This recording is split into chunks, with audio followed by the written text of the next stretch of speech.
नमस्कार, एवन उत्तराखंड देख रहे हैं आप और मैं हूं आपके साथ ऋतुश्री पथरिया। बुलेटिन की शुरुआत से पहले एक नजर हेडलाइंस पर।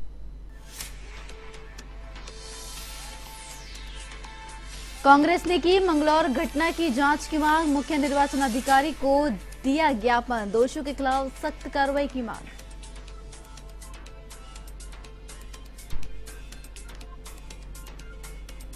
खटीमा नगर पालिका सभागार में व्यापारियों ने की बैठक, अतिवृष्टि से हुए नुकसान की भरपाई के मसले पर मुख्यमंत्री को भेजा ज्ञापन, दैवीय आपदा के तहत उपलब्ध कराई जाएगी 5,000 की सहायता राशि।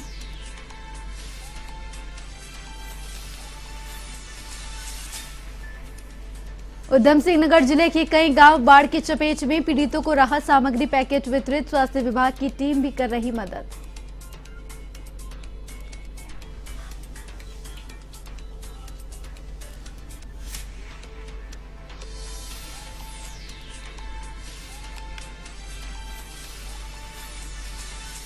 तो खबरें विस्तार से। रामनगर में स्थित अवैध रूप से संचालित पैथोलॉजी लैब पर छापामार कार्रवाई की गई। स्वास्थ्य विभाग की कार्रवाई की भनक लगते ही कई लैब संचालक अपनी अपनी लैबों को बंद कर मौके से भागते हुए दिखाई दिए। तो वहीं स्वास्थ्य विभाग ने कार्रवाई के दौरान गुलरघट्टी क्षेत्र में स्थित नोबल डायग्नोस्टिक पैथोलॉजी लैब में भारी अनियमितताओं के चलते इसे सील कर दिया। नोडल अधिकारी डॉक्टर प्रशांत कौशिक ने जानकारी देते हुए बताया कि प्रदेश के स्वास्थ्य मंत्री डॉक्टर धन सिंह रावत के आदेश के बाद मुख्य चिकित्सा अधिकारी नैनीताल के निर्देश पर आज रामनगर में पैथोलॉजी लैबों पर छापामार कार्रवाई की गई है।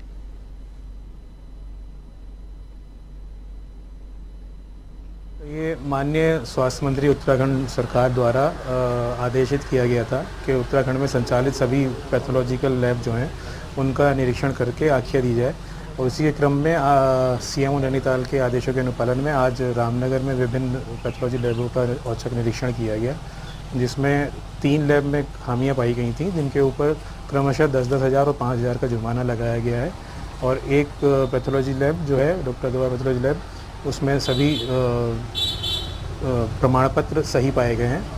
और बाकी जो हमने लैब में जाने की कोशिश की थी तो लोग बंद करके चले गए हैं, लेकिन ये छापेमारी आगे जारी रहेगी।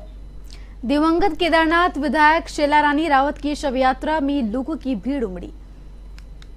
अगस्त्यमुनि से निकले शव यात्रा को देखने के लिए मकानों की छतों पर लोग खड़े रहे और लोगों ने शव यात्रा को हाथ जोड़कर नमन किया।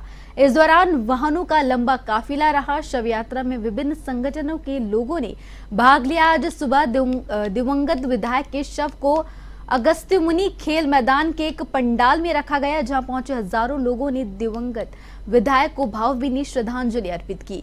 यहां से शव यात्रा करीब 10:30 बजे रवाना हुई। यात्रा में राज्यसभा सांसद महेंद्र भट्ट, युवा काबिनी मंत्री सौरभ बहुगुणा सहित अन्य शामिल हुए। शव का दाह संस्कार त्रिवेणी घाट पर किया गया।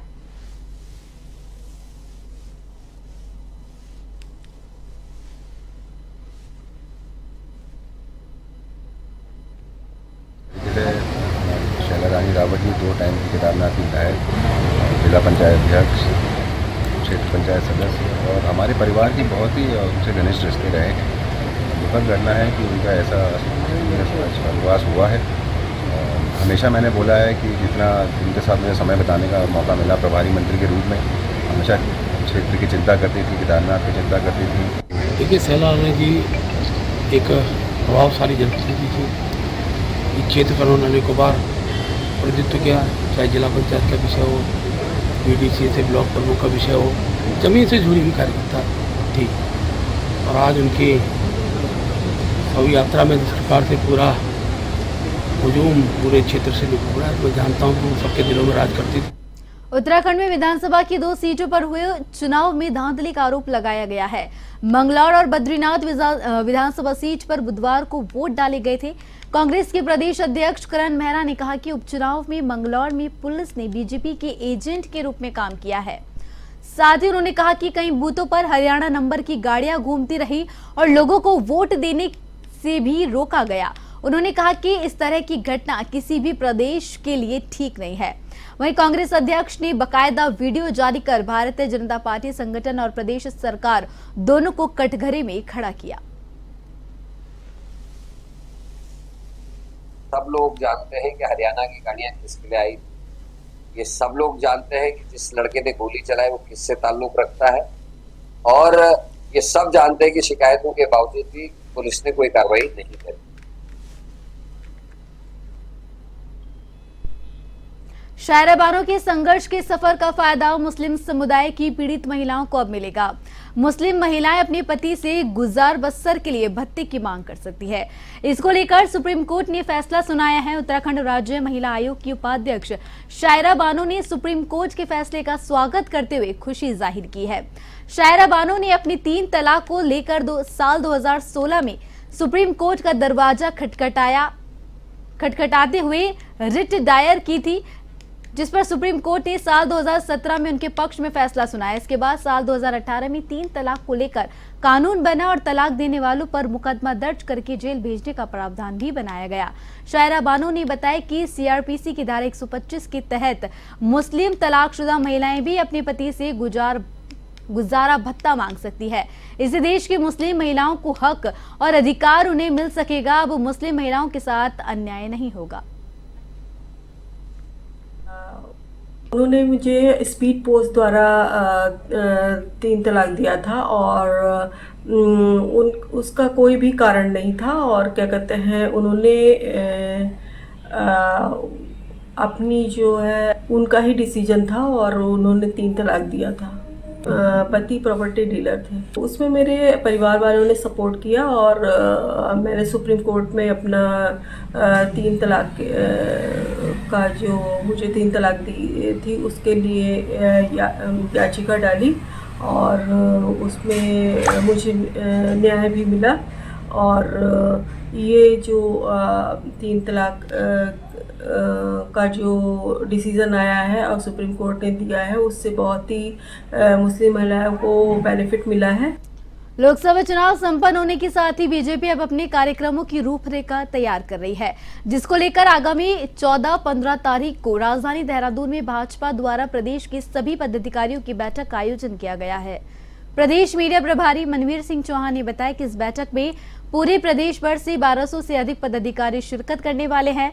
मनवीर सिंह चौहान ने कहा कि उत्तराखंड की 5 लोकसभा सीटों को उत्तराखंड की जनता ने भाजपा को जिता कर दी है। इसके लिए उत्तराखंड की जनता का अभिनंदन कार्यक्रम आयोजित किया जाएगा। साथ ही आगामी दिनों के कार्यक्रमों की रूपरेखा इस बैठक में तय की जाएगी।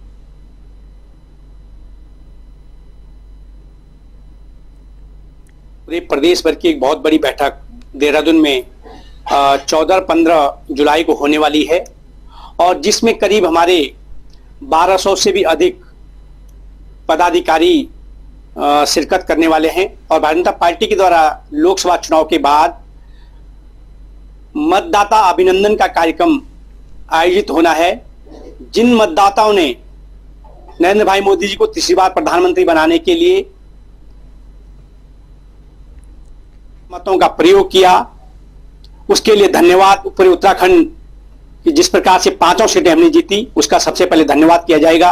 इसके साथ ही जिस प्रकार से कांग्रेस के द्वारा हिंदुओं को हिंसक और झूठा बोलकर जिस प्रकार से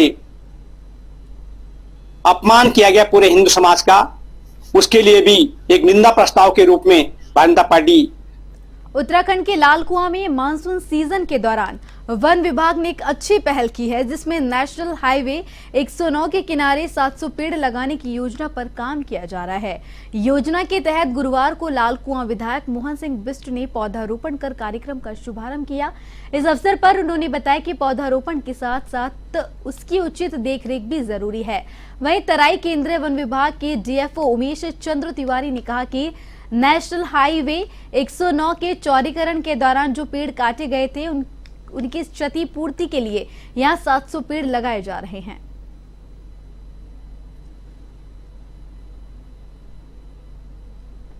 वृक्षारोपण की अपने आप में हमेशा से ही महत्ता रही है और वर्तमान में विकास के दौर में, आधुनिकता के दौर में इसकी आवश्यकता और ज्यादा बढ़ गई है।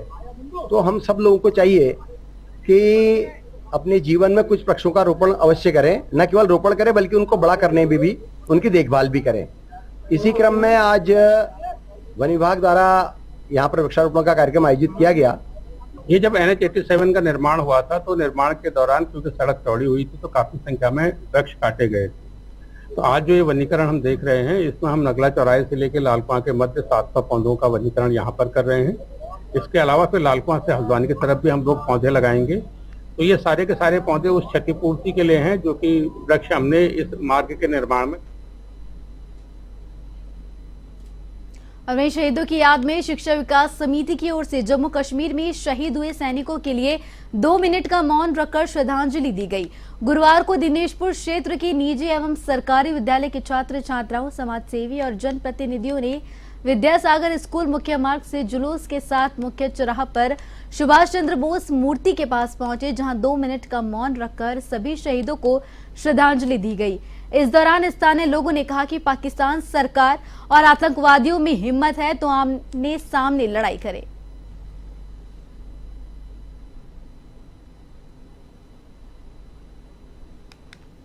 होने का सवाल नहीं है। भारत की सेना सबसे मजबूत सेनाओं में से एक है और जिस तरीके की हरकत की गई है कायराना हरकत है, पीठ पीछे दार किया गया है और हमारी सरकार, हमारी सेना इन चीजों का जवाब देने के लिए पूरी तरीके से मजबूत है और जवाब दिया जा रहा है। और हम सरकार से अपेक्षा भी करेंगे कि आगे इस तरीके की घटनाओं की पुनरावृत्ति ना हो। ये हमला कायरतापूर्वक किया गया है, छुप कर किया गया है। सामने से आए तो भारत की सेना बता देगी कि हम क्या हैं। कोई चुप नहीं है, ये छुप कर वार किया गया है। सामने से जब वार किया जाता है तो उसका जवाब दिया जाता है। ऐसा नहीं है, इसमें कोई दोहरा नहीं है। अगर आपके कोई पीछे छिपकर कायरों की भांति, बिजली की भांति कोई व्यवहार करे तो आप क्या कह सकते हो। इसीलिए हमारे सैनिक पूरे दमखम के साथ इसका मुंह तोड़ जवाब देंगे और एक एक को छिप छिप के जो भी छुपे हुए हैं उनको निकाल के मारने का।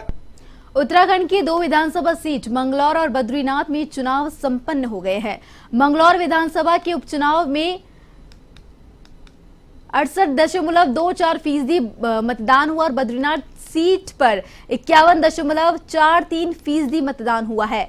वहीं अब राजनीतिक पार्टी उत्तराखंड की इन दोनों सीटों पर जीत के दावेदार रही है। बीजेपी विधायक विनोद चमोली का कहना है कि हम उत्तराखंड की दोनों विधानसभा सीट जीत रहे हैं और खासकर बंगलौर सीट पर हम प्रचंड जीत हासिल करने जा रहे हैं।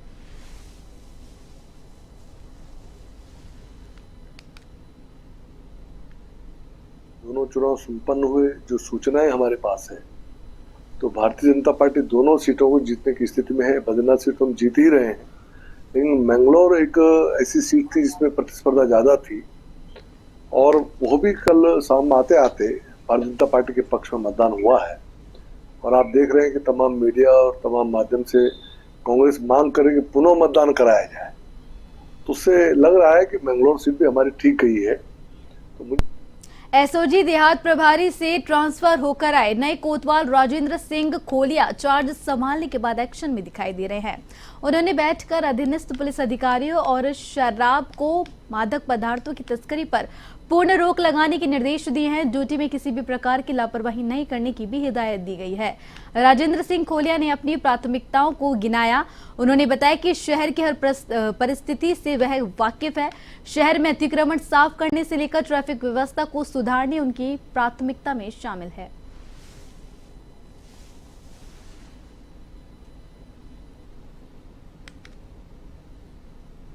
गदरपुर में कुछ दिन पूर्व हुई बाइक लूट की घटना का शुक्रवार को गदरपुर थाना परिसर के एसपी क्राइम चंद्रशेखर घोड़के ने खुलासा किया। इस मौके पर बोलते उन्होंने कहा कि शनिवार की देर रात जब तेज बारिश हो रही थी तब गदरपुर पुलिस की महतोश चौकी से कुछ दूर एक लूट की घटना हो गई थी, जिसका खुलासा करने के लिए गदरपुर पुलिस लगातार प्रयास कर रही थी और इसी क्रम में गदरपुर पुलिस ने 2 युवकों को जेल में भेजा है। इन पर पूर्व में भी लूट के मुकदमे उत्तर प्रदेश के काशीपुर इत्यादि में दर्ज है।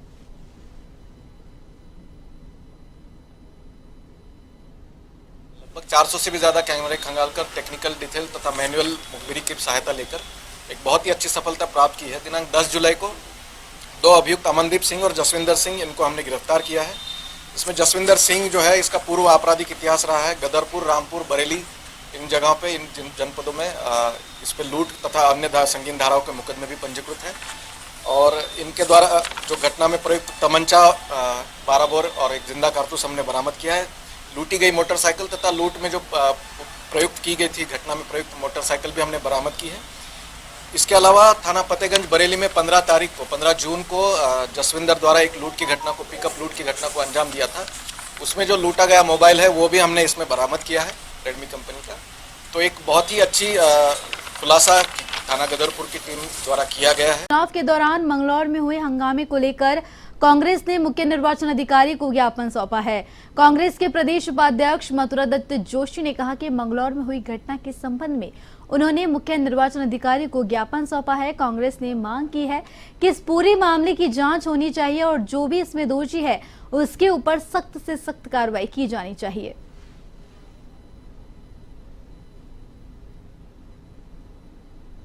विधानसभा के संबंध में बूथ संख्या 53 और 54 लिब्बरहेड़ी में जो सुबह घटना घटित हुई है, उस घटना के संबंध में हमने चुनाव आयोग से मुलाकात की और घटना की उच्च स्तरीय जांच कराने की मांग की तथा दोनों मतदान केंद्रों पर, मतदान केंद्र 53 और 54 में पुनर्मतदान करने की मांग हमने की है।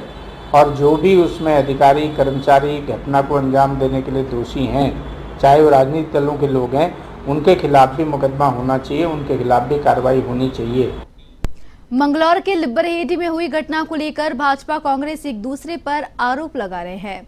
वहीं भाजपा प्रदेश मीडिया प्रभारी मनवीर सिंह चौहान ने कांग्रेस पर पलटवार करते हुए कहा कि कांग्रेस षड्यंत्र के तहत जनता को गुमराह करने का प्रयास कर रही है।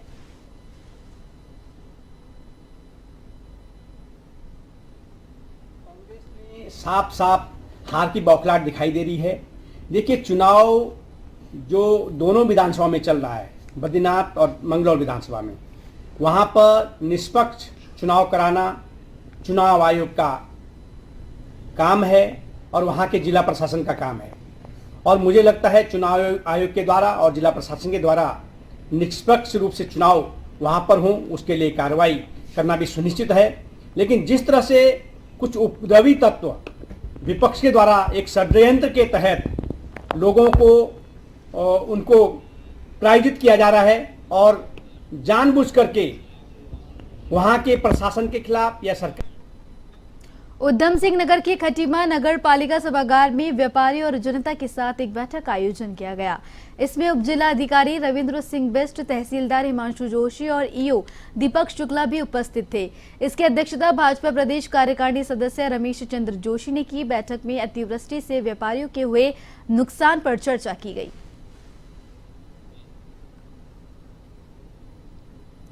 मुख्यमंत्री जी का आभार प्रकट करना चाहूँगा कि उन्होंने कल खटीमा क्षेत्र में आकर के खटीमा वासियों की समस्याओं को से रूबरू हुए और उन्होंने तत्काल जिलाधिकारी महोदय को, एसडीएम महोदय को ये निर्देशित किया कि जो हमारे व्यापारी बंधु हैं, जो हमारे क्षेत्रीय बंधु हैं, उनकी किसी भी तरीके की कोई भी जो समस्या है उसको तत्काल निस्तारित किया जाए। और उसी परिप्रेक्ष्य में आज हमने व्यापारियों के साथ यहाँ एक एसडीएम महोदय के साथ मीटिंग करी, तो उसमें तत्काल रूप से प्रत्येक जो हमारे व्यापारी यहाँ पर मीटिंग की गई है।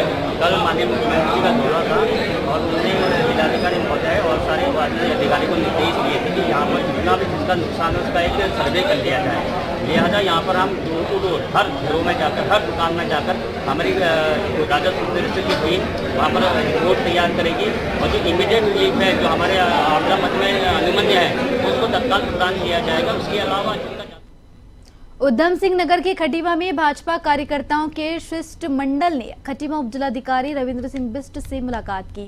मुलाकात के दौरान शिष्टमंडल ने खटीमा और नानकमत्ता आपदा प्रभावित क्षेत्र के बारे में चर्चा की। बैठक में भीषण अतिवृष्टि से हुए नुकसान का सर्वेक्षण भी कराने, नुकसान का पीड़ितों को उचित मुआवजा देने और प्रभावित क्षेत्रों में भोजन और राशन वितरण करने, क्षतिग्रस्त मार्गों की मरम्मत करने की मांग की गई।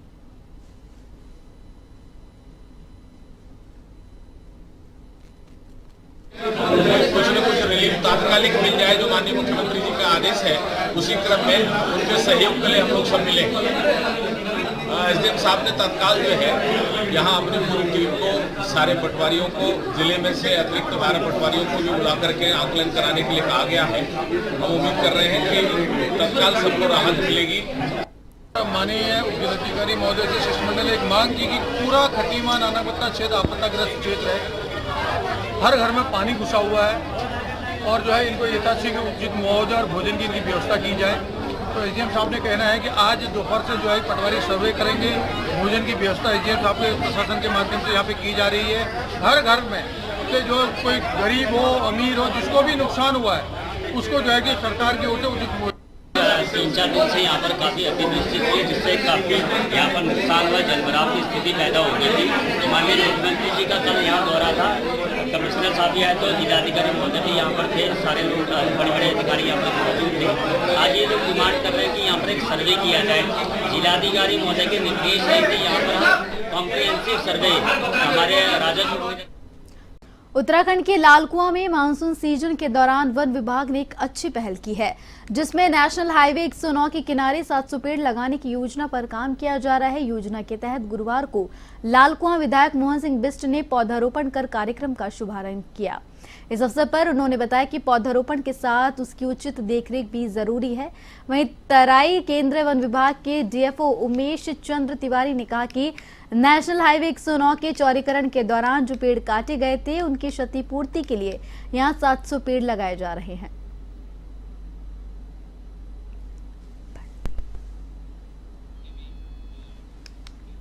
शहीदों की याद में शिक्षा विकास समिति की ओर से जम्मू कश्मीर में शहीद हुए सैनिकों के लिए 2 मिनट का मौन रखकर श्रद्धांजलि दी गई।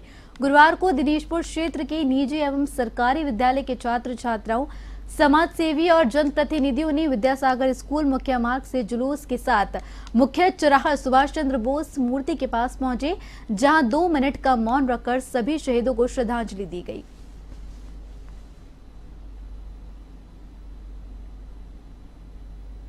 कमजोर होने का सवाल नहीं है। भारत की सेना सबसे मजबूत सेनाओं में से एक है और जिस तरीके की हरकत की गई है कायराना हरकत है, पीठ पीछे बार किया गया है और हमारी सरकार, हमारी सेना इन चीजों का जवाब देने के लिए पूरी तरीके से मजबूत है और जवाब दिया जा रहा है। और हम सरकार से अपेक्षा भी करेंगे कि आगे इस तरीके की घटनाओं की पुनरावृत्ति ना हो।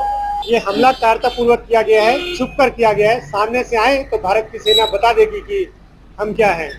कोई चूक नहीं है, ये छुप कर वार किया गया है। सामने से जब वार किया जाता है तो उसका जवाब दिया जाता है। ऐसा नहीं है, इसमें कोई दोरा नहीं है। अगर आपके कोई पीछे छिपकर कायरों की भांति, बिजली की भांति कोई व्यवहार करे तो आप क्या कह सकते हो। इसीलिए हमारे सैनिक पूरे दमखम के साथ इसका मुंह तोड़ जवाब देंगे और एक एक को छिप छिप के जो भी छुपे हुए हैं उनको निकाल के मारने का काम करेगी। एसओजी देहात प्रभारी से ट्रांसफर होकर आए नए कोतवाल राजेंद्र सिंह खोलिया चार्ज संभालने के बाद एक्शन में दिखाई दे रहे हैं। उन्होंने बैठक कर अधीनस्थ पुलिस अधिकारियों को शराब और मादक पदार्थों की तस्करी पर पूर्ण रोक लगाने के निर्देश दिए। ड्यूटी में किसी भी प्रकार की लापरवाही नहीं करने की हिदायत भी दी।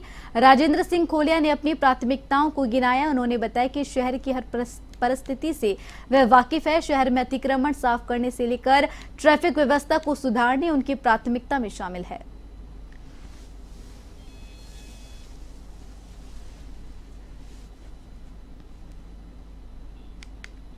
अल्मोड़ा जिला विकासखंड सल्ट के तल्ला सल्ट क्षेत्र में गुलदार तेंदुए की दहशत को लेकर स्थानीय ग्रामीण और जनप्रतिनिधि ने प्रधान कार्यालय हरड़ा में बैठक आयोजित की। बैठक में स्थानीय ग्रामीणों ने वन विभाग के खिलाफ नारेबाजी की।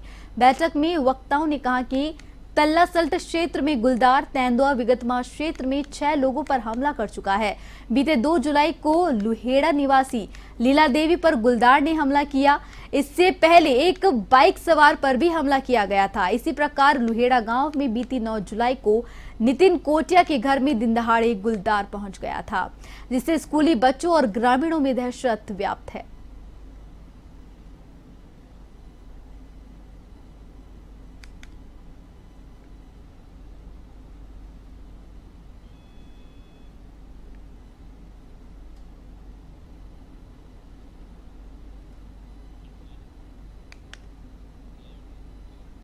ऋषिकेश के विद्या मंदिर इंटर कॉलेज में पत्रकार सम्मान कार्यक्रम का आयोजन किया गया। कार्यक्रम का शुभारंभ प्रधानाचार्य उमाकांत पंत और पत्रकारों ने दीप प्रज्वलित कर किया। इस अवसर पर प्रधानाचार्य ने उपस्थित पत्रकारों को प्रतीक चिन्ह और सटका पहनाकर सम्मानित किया। प्रधानाचार्य ने कहा कि किसी भी समस्या का समाधान बिना मीडिया के बेहद मुश्किल होने लगा है। वहीं पत्रकारों ने कहा कि जनहित के मुद्दों पर आवाज उठाने वाला सच्चा पत्रकार होता है, लेकिन वर्तमान में कुछ पत्रकार स्वहित में कार्य कर पत्रकारों की छवि को धूमिल कर रहे हैं।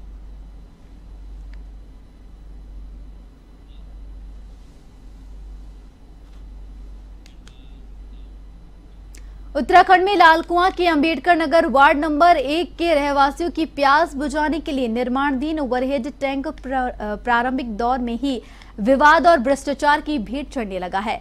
ओवरहेड टैंक के निर्माण में धांधली एवं अनियमितताओं की शिकायत मिलने पर वरिष्ठ भाजपा नेता और पूर्व विधायक नवीन चंद्र दुमका ने गुरुवार को निर्माण स्थल का निरीक्षण किया। निरीक्षण के दौरान उन्होंने पाया कि निर्माण कार्य मानक के अनुरूप नहीं कराया जा रहा। उन्होंने कहा कि ओवरहेड टैंक के निर्माण में गुणवत्ता की कमी से कोई समझौता नहीं किया जाएगा।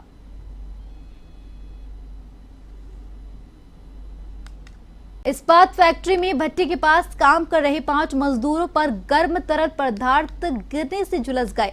फैक्ट्री में हादसा होने के बाद कर्मचारी और फैक्ट्री प्रबंधन में हड़कंप मच गया।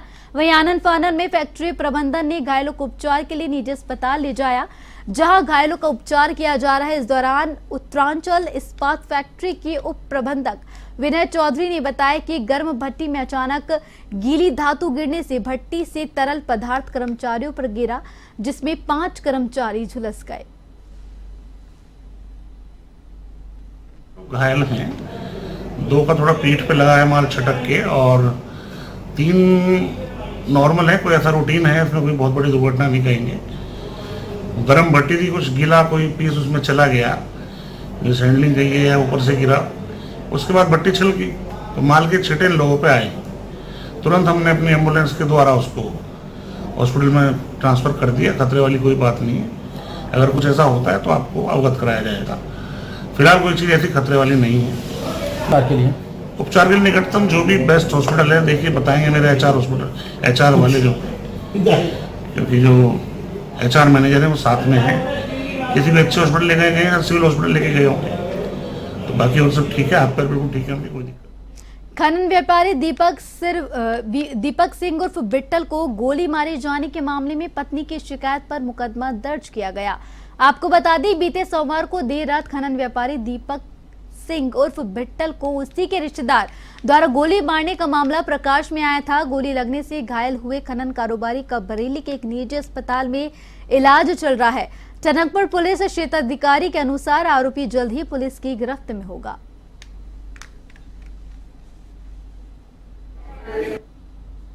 दिनांक 8/7/24 को रात्रि में दीपक नामक खनन व्यापारी को उसी के भतीजे द्वारा तमंचे से गोली मार दी गई, और जिसमें उनकी पत्नी द्वारा जो है FIR दर्ज की गई है।